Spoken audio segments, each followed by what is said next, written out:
Hello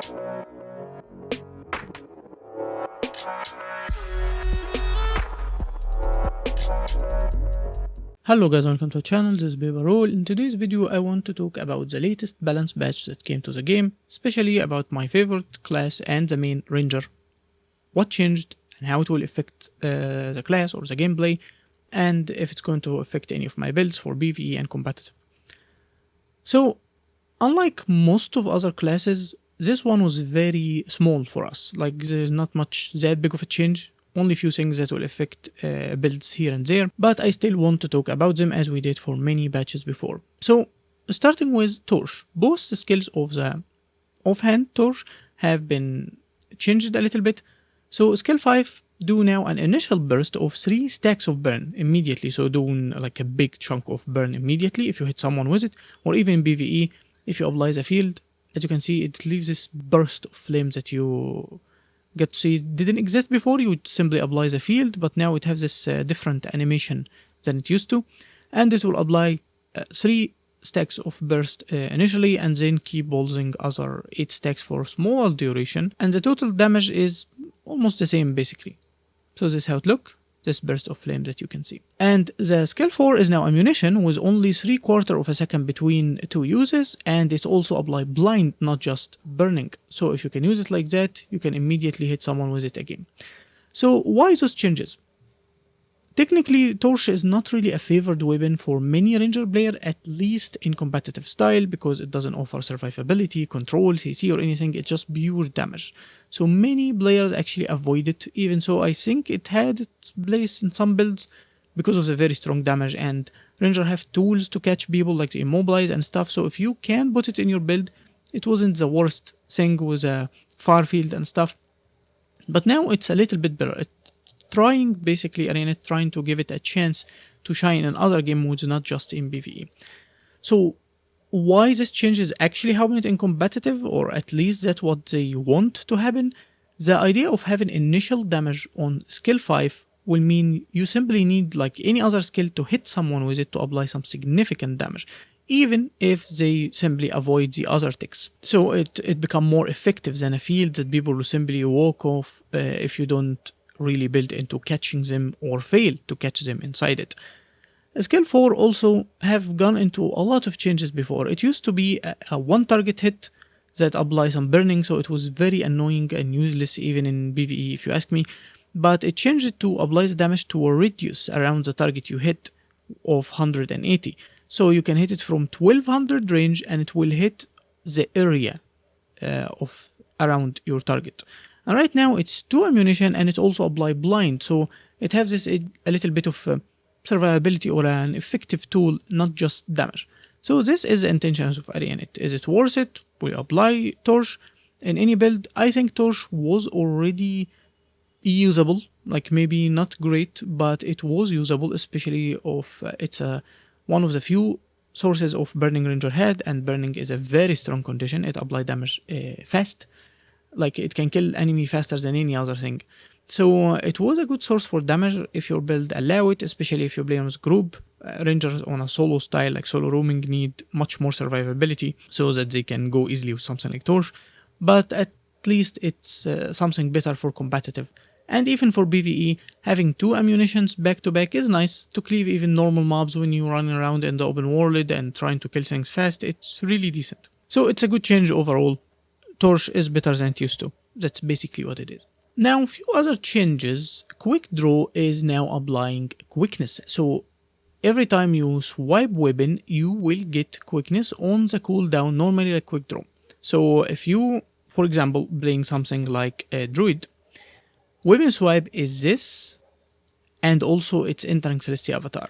So it have a 9-second cooldown. So if you swipe from weapon to another and then enter Celestia Avatar, it will be still on cooldown. But for most other rangers, like if you don't have the other mood, like Celestia Avatar, it simply means every time you swipe weapons, you will get it. You will get the effect of Quick Draw, the normal trait, which means the next skill except the auto attack in the weapon that you use will lose 66% of its cooldown, so it will come up faster, and you will also get 3 seconds of quickness. That's very decent for my hybrid druid. Like this one, I use it to kill siege and to help around groups and zerg sometime, because I use longbow, and longbow 5 have an ammunition in World vs World, so I can hit it twice back to back like easily if I use quick draw. Now I will hit it with quickness each time, simply run quick draw, and was already the build I'm running. So it's basically a little bit of a buff to the longbow druid that I play in World vs World.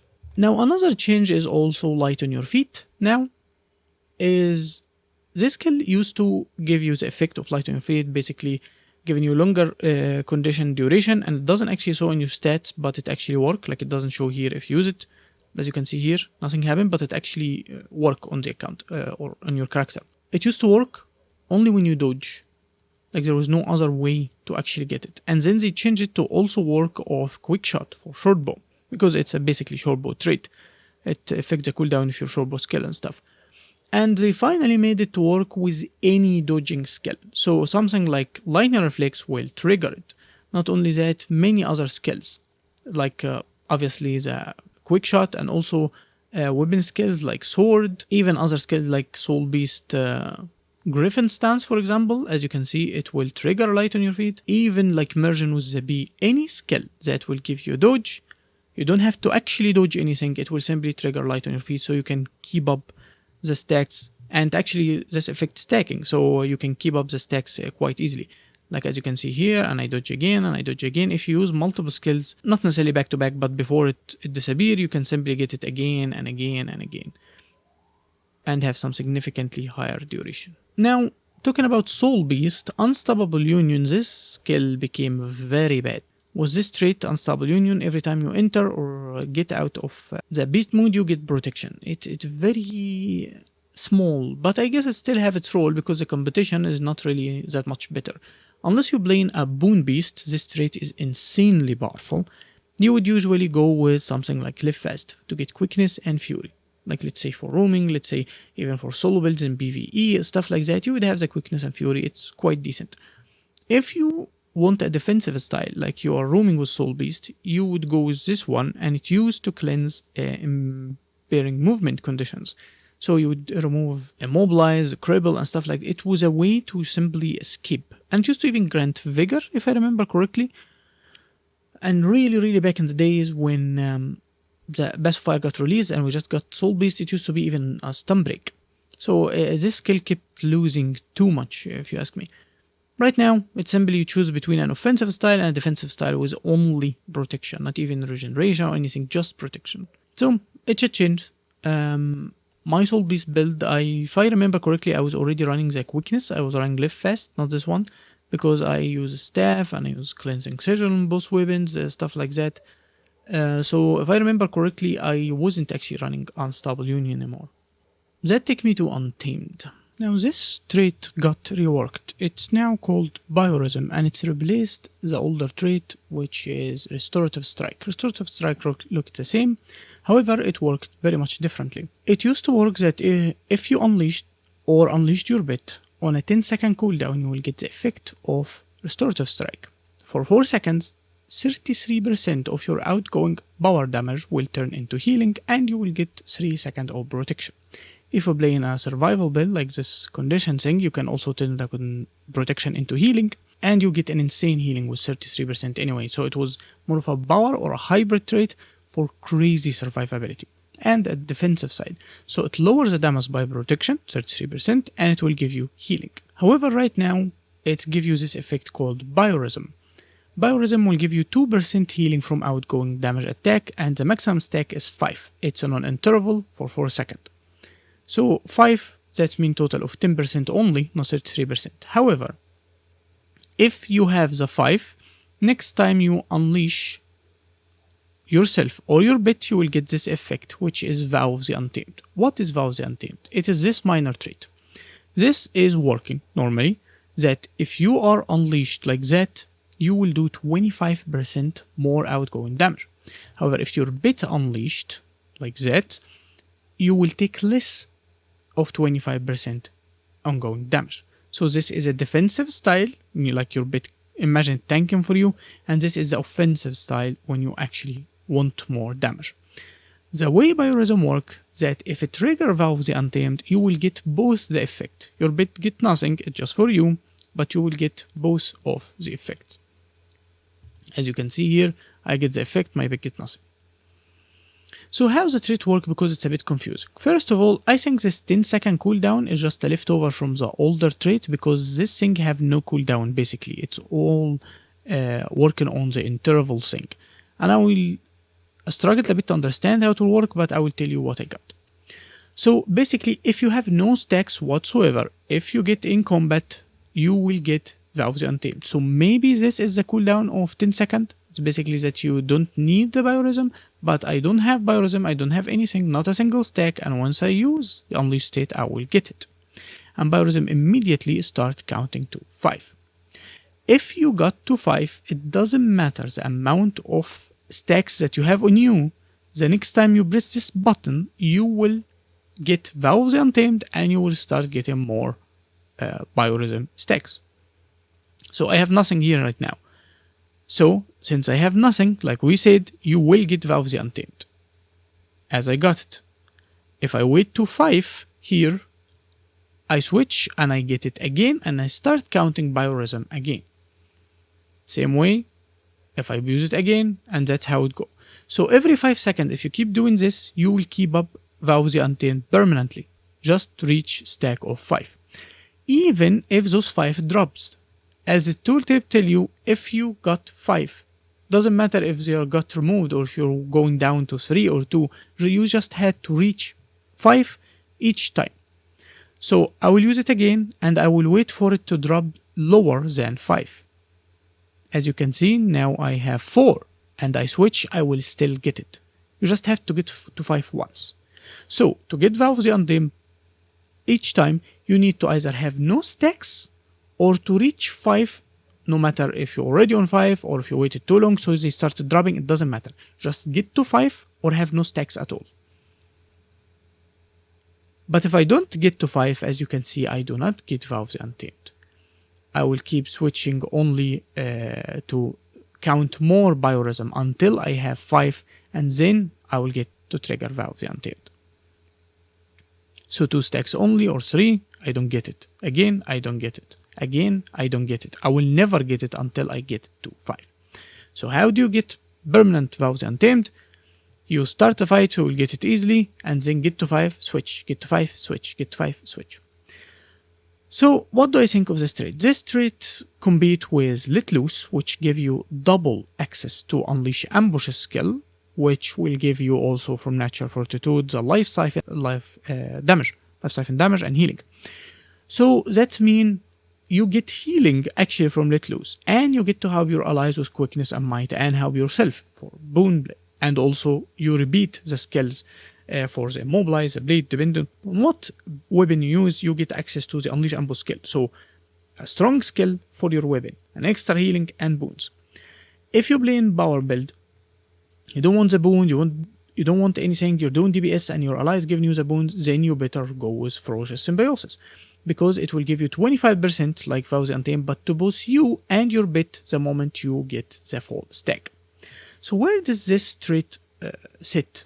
It's basically a defensive style because it lowers the damage on you without needing to have your bit unleashed, and give you the damage without having to be unleashed. So you get the whole thing permanent if you keep it up right. You always have the extra damage and you always have the lower damage applied to you. You could play Untamed like that, or at least most of the time you will have the extra damage, but you won't have the defensive side and you will not have the extra healing. And you could play like this most of the time to protect yourself, however you will lose extra damage and also the extra healing. So it's something to combine a mix of DPS and defensive. However, I don't think it's great. We explained why comparing to this one if you really want the damage, and this one giving you the damage, the boon to help your allies, the healing, it gives you a lot of other things. And for a solo gameplay, it's really good. Even around other players you can help, it's really good. So I don't really see a use for it, especially that it's only 10% healing now. And if you use something like in my bar build, I use Relic of North, which give you a huge portion of healing every like 30 seconds. If you use something like Zakros, with also the Fury will give you some decent healing. Like there's other sources to have this level of survivability without sacrificing the boons like quickness, might, and extra skills, or sacrificing the pure damage from Ferocious Symbiosis. And the other downside, it really ruins what we players of Untamed have been used to for years since the release of End of Dragon, which is if you want damage, you're in this state. If you want to protect yourself, you're in this state. And you only switch depending on what you need. So most of the time you're in this state, you're not trying to get to the other one or unleash your bit, unless simply to switch and use the unleash ambush skill again. If you want to survive, you just leave like that, start kiting or defending yourself, so now you have lower damage.